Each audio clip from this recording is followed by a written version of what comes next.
guys, welcome to my channel DIY Art Collection. If you're new in my channel then please subscribe and hit the bell icon. Friends, আজকে আমি আপনাদের সাথে এই cross স্টিচের ডিজাইনটা share করছি। ডিজাইনটি তৈরি করার জন্য আসনের কর্নার থেকে প্রথমে ফুল তৈরি করবেন। তার জন্য মোটামুটি 2 ইঞ্চ জায়গা ছেড়ে তারপর এরকম ভাবে একটা ক্রস স্টিচ তুলবেন। তারপর এর ডান দিক বরাবর একটা ঘর এক্সটেন্ড করে এইভাবে 3টে ফোরের একটা লাইন তুলবেন। তো এখানটায় প্রথমে হাফ অংশ করে নিচ্ছি, এরপর আমি এটা পুরো কমপ্লিট করে নেব।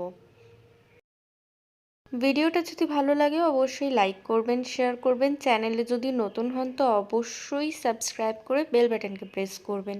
দেখতেই পাচ্ছেন 3টে ফোরের লাইনটা হয়ে গেল। এখন এর উপরের অংশে সিঙ্গেল একটা ফোর তুলে নেব।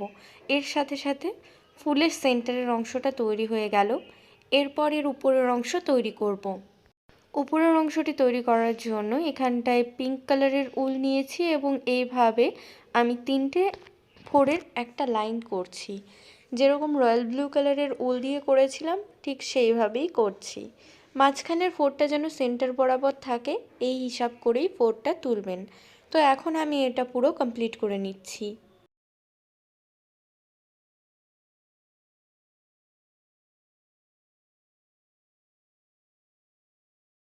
তো নিচের লাইনটি করার পর এখন এর উপরের অংশে সেমভাবে আরেকটা লাইন করছি যেখানে কিনা 3টে করেই ফোর থাকছে। তো এখন এটা আমি কমপ্লিট করে নিচ্ছি।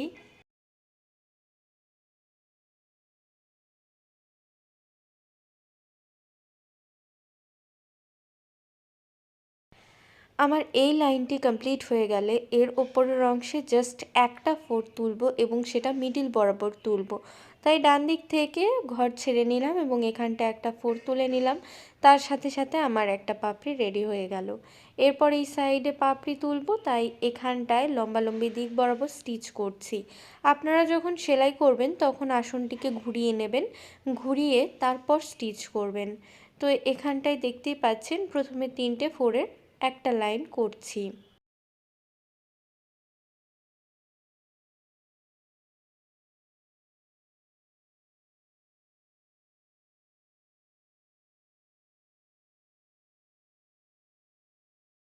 প্রথম লাইনটা হয়ে গেছে, যেহেতু একই কর্নার বরাবর আমার ফোর উঠেছে তাই এখান থেকে ফোর না তুলে ওপরের অংশ থেকে এইভাবে কোনাকুনি দিক বরাবর করে ক্রসটা করে নিলাম। এরপর সাইড থেকে আবার দুটো ফোর তুলছি যাতে 3টে ফোরের লাইনটা হয়ে যায়। তো এখন আমি এটা পুরো কমপ্লিট করে নিচ্ছি।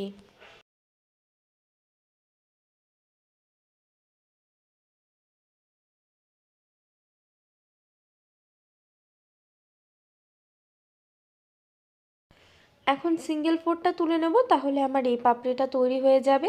এইভাবে যে বাকি দুটো পাপড়ি রয়েছে সেটাও তৈরি করে নেব।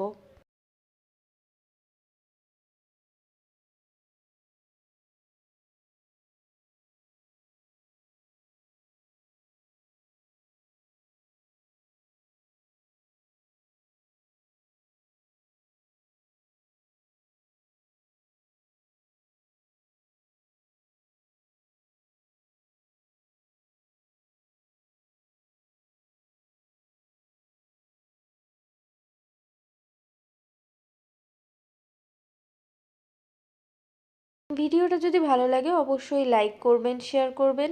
চ্যানেলে যদি নতুন হন তো অবশ্যই সাবস্ক্রাইব করে বেল বাটনকে প্রেস করবেন। তো এখানটায় দেখতেই পাচ্ছেন 3টে পাপড়ি তৈরি করা হয়ে গেল। একটা পাপড়ি অফ স্ক্রিনে তৈরি করে বাকি অংশটা শেয়ার করব। তাই রয়্যাল ব্লু কালারের উল আবার নিয়েছি। এখানে এই যে ফোর উঠেছে এর উপরে একটা ঘর ছেড়ে ঠিক তার ওপরে কোনাকুনি দিক বরাবর করে ফোর তুলছি। তো এখানটায় আরেকটা হিসাবও রাখতে পারেন, এই যে কোনাকুনি দিক বরাবর প্রথম পাপড়িটা তুলেছিলাম তার পাশে মোটামুটি 3টে ফোর তোলার মতো জায়গা ছেড়ে তারপর আপনারা এইভাবে ফোর তুলবেন।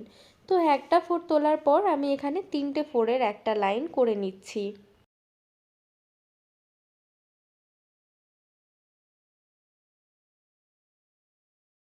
এখানে 3টে ফোরের একটা লাইন করার পর আমি একটা বরফির মতো শেপ করব। তারপর আপনারা পছন্দ মতন কালার দিয়ে ভরাট করে নিতে পারেন। তো এখানটায় আমি প্রথমে 3টে ফোর তুলে নিলাম। এরপর ডান দিক থেকে দুটো ফোর তোলার জায়গা ছেড়ে এইভাবে দুটো ফোরের একটা লাইন করে নিচ্ছি।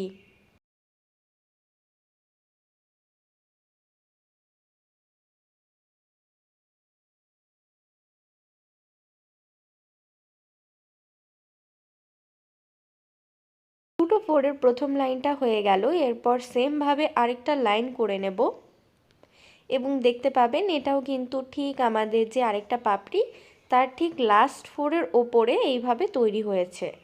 তো এখন আমি সেলাইটিকে ডান দিক বরাবর এক্সটেন্ড করব, তাই এখানটায় আমি ফোর তুলে নিচ্ছি এই কর্নারে। তো এখানটায় এইভাবে দুটো ফোর তুলে নিলাম। এরপর এর উপরের অংশে আবার দুটো ফোরের একটা লাইন করে নেব। এখানে দুটো ফোর তোলার পর যেহেতু আমার আরেকটা লাইন আসবে, তাই সাইডে আরেকটা ফোর তুললাম এবং সেন্টারে একটা ফোর তুলে নিলাম। এরপরে নিচের অংশে দুটো ফোরের একটা লাইন করব, তাই ডান দিক থেকে একটা ঘর বাড়িয়ে এইভাবে ফোর তুলে নিচ্ছি। এরপর আরেকটা লাইন করে নেব। তো দেখতেই পাচ্ছেন বরফিটা ক্লিয়ারলি ভিজিবল হচ্ছে। তো এরপর মাঝখানে যে ফাঁকা জায়গা আছে সেখানে চাইলে আপনারা ইয়েলো কালার দিয়ে ভরাট করতে পারেন, কিন্তু এক্ষেত্রে হোয়াইট কালারটা বেশি ভালো লাগবে। আপনারা যে কোনো কালার দিয়ে এটা ভরাট করতে পারেন, তবে হোয়াইট আর ইয়েলোটা বেশি ট্রাই করবেন। তো ডিজাইনটা তৈরি হয়ে গেল। সো যদি ভিডিওটি ভালো লাগে তো অবশ্যই লাইক করবেন, শেয়ার করবেন। চ্যানেলে যদি নতুন হন তো সাবস্ক্রাইব করে বেল বাটনকে প্রেস করতে ভুলবেন না। আজকের জন্য টাটা।